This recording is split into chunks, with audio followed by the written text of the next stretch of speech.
English medium గురించి high court ధర్మాసనం చెప్పినటువంటి మాట, పిల్లల్ని ప్రధాన స్రవంతిలోకి తెచ్చే ప్రయత్నం ఇది. అంటే ఇంగ్లీష్ మీడియం తీసుకురావడం వల్ల ఆంగ్ల జ్ఞానం లేకుంటే అవకాశాలు ఉండవు.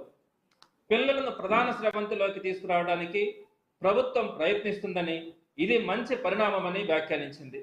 పిల్లలు ఇతర రంగాలలో రాణించేందుకు వీలుగా ప్రభుత్వం ఆంగ్ల మధ్యాన్ని అందిస్తుందని, ఆంగ్ల పరిజ్ఞానం లేకుంటే విద్యార్థులకు అవకాశాలు దక్కకపోవచ్చని తెలిపింది. ఇది ఎవరూ కాదనలేని వాస్తవమని పేర్కొంది. ఆంగ్లం అందరినీ ఏకం చేసే సమన్వయ భాషగా ఉపయోగపడుతుందని పేర్కొనింది.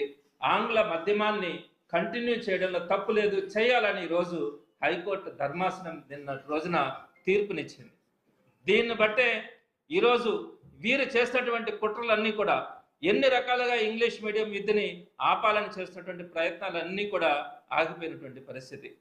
సో తప్పనిసరిగా ఆ రోజు జగన్మోహన్ రెడ్డి గారు ఒక విజన్తో, ఒక ముందు చూపుతో పేద పిల్లలందరికీ ఒక మంచి విద్యను అందించాలన్న ఆలోచనతో ఆ రోజు రాజశేఖర రెడ్డి గారు ఫీజు రియంబర్స్మెంట్ పథకాలు లాంటివి తీసుకురావడం కానీ, జగన్మోహన్ రెడ్డి గారు దాని కొనసాగింపుగా ఇంగ్లీష్ మీడియం కానీ, సిబిఎస్ఈ సిస్టమ్ తీసుకురావడం కానీ, నాడు నేడు ద్వారా రీఫార్మ్స్ కానీ, అలానే విద్యా కానుక, మంచి భోజనం పెట్టాలని, అమ్మఒడి కానీ, ఫీజు రియంబర్స్మెంట్ కానీ, వసతి దీవెన కానీ, ఇలాంటి అనేకమైనటువంటి రీఫార్మ్స్ ద్వారా ఎడ్యుకేషన్ సిస్టమ్ని భారతదేశంలోని అత్యున్నత స్థాయికి తీసుకొచ్చినటువంటి ఘనత, ఒక ముందు చూపు, ఒక విజన్ ఉన్నటువంటి లీడర్ వైఎస్ జగన్మోహన్ రెడ్డి గారని ఈరోజు హైకోర్టు ధర్మాసనం ఇచ్చినటువంటి తీర్పు ద్వారా మనందరికీ కూడా స్పష్టమైంది.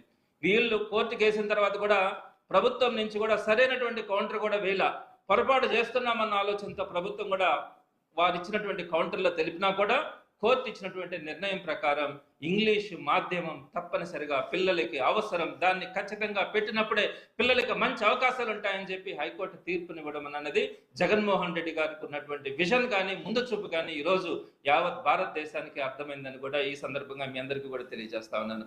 ఇదే విధంగా నేను కొన్ని మాటలను కూడా మీ ముందు కోట్ చేస్తాను.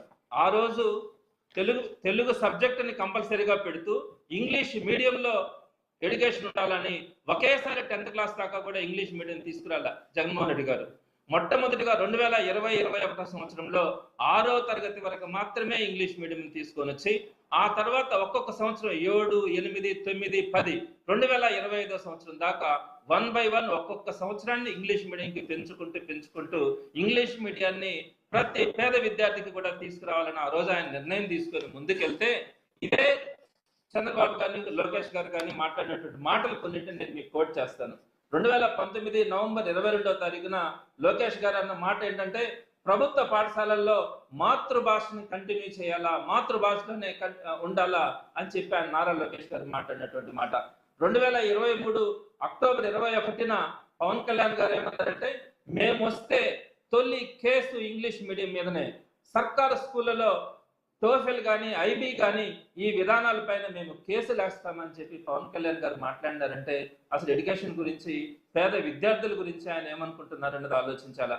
అదేవిధంగా ఇప్పుడున్నటువంటి చంద్రబాబు ఆ రోజు 2015 గురు పూజోత్సవం రోజు, సెప్టెంబర్లో జరిగినటువంటి గురు పూజోత్సవం రోజు ఆయన మాట్లాడింది విద్య ప్రభుత్వ బాధ్యత కాదు అని చెప్పి ఆయన మాట్లాడినటువంటిది వీడియోలు మనం అన్ని కూడా చూసినాం. అంటే విద్య చెప్పాలంటే కార్పొరేట్ స్కూల్స్ లో కానీ, ప్రైవేట్ స్కూల్స్ లో కానీ చదువుకోవాల్సిన తప్ప, మీరు కనుక గవర్నమెంట్ స్కూల్స్ మీదనే ఆధారపడితే గవర్నమెంట్ ఆ బాధ్యతని పూర్తిగా తీసుకోలేదని చెప్పినటువంటి ఒక లీడర్ ఆ రోజు ఉన్నటువంటి చంద్రబాబు నాయుడు గారు మాట్లాడినటువంటి మాట మనం కనుక వింటే అది దురదృష్టం అనుకోవాలి. అదేవిధంగా చంద్రబాబు నాయుడు గారు తెలుగంటే ఇంగ్లీష్ మీడియం తీసుకొచ్చినప్పుడు తెలుగంటే వైఎస్ఆర్సీపీ పాలకులకి చులకన ఎక్కువని, ఇప్పుడున్నటువంటి మినిస్టర్ అనగానే సత్యప్రసాద్ అయితే 2021లో ఇంగ్లీష్ మీడియం తీసుకొచ్చినప్పుడు తెలుగు భాష విచ్ఛిన్నానికి జగన్మోహన్ రెడ్డి గారు కుట్ర బంతా ఉన్నారని చెప్పి మాట్లాడారు. అలానే మండల బుద్ధప్రసాద్ దగ్గర ఒక మాట మాట్లాడిచ్చారు, మాతృభాష వ్యతిరేకి ఈ వైఎస్ఆర్సీపీ ప్రభుత్వం అని చెప్పి 2021 సెప్టెంబర్లో మాట్లాడిచ్చారు. అదేవిధంగా జస్టిస్ ఎస్వి రమణ గారు, అందరికీ కూడా తెలుసు, సుప్రీంకోర్టు ప్రధాన న్యాయమూర్తిగా పనిచేశారు. ఆయన మాట్లాడింది అయితే, మన భాషే మన బలం, మాతృభాష పరిరక్షణ ఉద్యమం ఆవశ్యకం, తెలుగు భాషకు ముప్పుంది, మాతృభాషలోనే బోధన కొనసాగాలి అని చెప్పి జస్టిస్ ఎస్వి రమణ గారు కూడా ఇంగ్లీష్ మీడియం విద్యని కొనసాగించడానికి ఆయన మాట్లాడినటువంటి మాటలు మనం చూసినాం. అదేవిధంగా 2021లో చంద్రబాబు గారు అమ్మ భాషను వైఎస్ఆర్సీపీ నుంచి మనం కాపాడుకోవాల్సినటువంటి అవసరం ఉంది. ఈ విధంగా ప్రతి ఒక్కరు కూడా, మొత్తం ఇప్పుడున్నటువంటి మంత్రులు కానీ, ఎమ్మెల్యేలు కానీ అందరూ కూడా ఆ రోజు ఈ తెలుగు మీడియం నుంచి ఇంగ్లీష్ మీడియంకి మనం ట్రాన్స్ఫార్మ్ అవుతా ఉన్నప్పుడు వీరు మాట్లాడినటువంటి మాటలు కానీ వీరు వేసినటువంటి కోర్టు కేసులను కానీ మనం చూసినాం. ఈ రోజు నేను ఒకటే చెప్తా ఉన్నాను, జస్టిస్ ఎస్వి రమణ గారి దగ్గర నుంచి, చంద్రబాబు గారి దగ్గర నుంచి, లోకేష్ గారి దగ్గర నుంచి, ఇక్కడ మంత్రి నారాయణ గారి దగ్గర నుంచి, అనగాని సత్యప్రసాద్ దగ్గర నుంచి, బుద్ధప్రసాద్ గారి నుంచి ప్రతి ఒక్కరు కూడా ఏదైతే ఈ స్టేట్మెంట్స్ ఇచ్చినారో వారి కొడుకుల్ని కానీ, వారి మనవళ్ళు కానీ, వారి మనవరాళ్ళు కానీ తెలుగు మీడియంలో చదివిస్తా ఉన్నారా, ఇంగ్లీష్ మీడియంలో చదివిస్తా ఉన్నారా? ఒక్కళ్ళంటే ఒక్కళ్ళైనా కూడా ఈ స్టేట్మెంట్స్ ఇచ్చినటువంటి ప్రతి ఒక్కరు కూడా వారి అంతరాత్మని వారు ఒకసారి పరిశీలించుకోవాలా.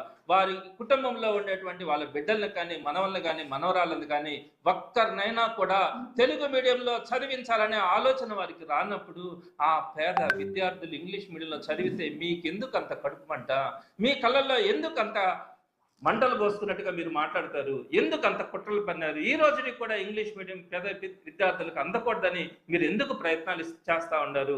ఈ రోజు హైకోర్టు ధర్మాసనం ఇచ్చినటువంటి తీర్పు ఇంగ్లీష్ మీడియంలోనే విద్యాబోధన కొనసాగితేనే ఆ విద్యార్థులకి న్యాయం జరుగుతా ఉందని చెప్పి ఈ రోజు తీర్పు వచ్చిన తర్వాత అయినా మీ కళ్ళు తెరవాలి. జగన్మోహన్ రెడ్డి గారు ఎంత దూరదృష్టి కలిగినటువంటి వ్యక్తో ఈ రోజు మీ అందరికీ ఆ పాటు ఈ రోజు ప్రజలందరికీ కూడా అర్థమైందని మీ అందరికీ కూడా తెలియజేస్తా ఉన్నాను. ఇకపోతే రెండో పాయింట్కి వచ్చేటప్పటికి, మొన్నటి రోజున 10th క్లాస్ ఎగ్జామ్స్ రిజల్ట్ వచ్చినాయి. వచ్చిన తర్వాత ఈ విధంగా అన్ని పత్రికల్లో ఒక్కొక్క పత్రికకి యాడ్ ఇవ్వాలంటే సుమారుగా నాకు తెలిసి 70 లక్షల నుంచి 1 కోటి రూపాయలు ఒక్కొక్క పత్రిక ఖర్చు అవుతుంది. ఒక్కొక్క పత్రికకి 1 కోటి రూపాయల దాకా కూడా ఖర్చు అవుతుంది. అన్ని ప్రధాన పత్రికల్లో ఫ్రంట్ పేజీలో గవర్నమెంట్ స్కూల్స్లో వచ్చినటువంటి మార్క్స్ గురించి ఈ ప్రభుత్వం ఇచ్చినటువంటి యాడ్. దీంట్లో ఏమనుంది? 10th క్లాస్ మార్కులు ప్రభుత్వ పాఠశాలలో 596, 596, 596, 596, 595, 595. మంచిది. ఈ పిల్లలందరికీ కూడా నేను మనస్ఫూర్తిగా అభినందన తెలియజేస్తా ఉన్నాను. అయితే ఈ పిల్లలు ఇంత విజయాలు సాధించడానికి కారణం ఏంటి? మీరు వచ్చినటువంటి మొదటి సంవత్సరంలోనే మీరు ఇచ్చినటువంటి పునాదులతోనే ఈ మార్పులు రాగలవని మీరు లోకేష్ గారు విద్యాశాఖ మంత్రిగా మీరు చెప్పగలరా? జగన్మోహన్ రెడ్డి గారు 5 సంవత్సరాల కృషి, 5 సంవత్సరాలు ఆయన చేసినటువంటి తపో దీక్ష వల్ల ఈ రోజు మనం ఈ ఫలితాలు అనుభవిస్తామన్న మాట మీరు ఒప్పుకోలేరా? మీ అంతరాత్మ సాక్షికి మీకు అర్థం కాదా? జగన్మోహన్ రెడ్డి గారు తీసుకున్నటువంటి అనేకమైనటువంటి నిర్ణయాలు, 1-2 నిర్ణయాలు కాదు, అనేకమైనటువంటి నిర్ణయాలు మీ అందరికీ కూడా తెలిసిన విషయమే. ప్రధానంగా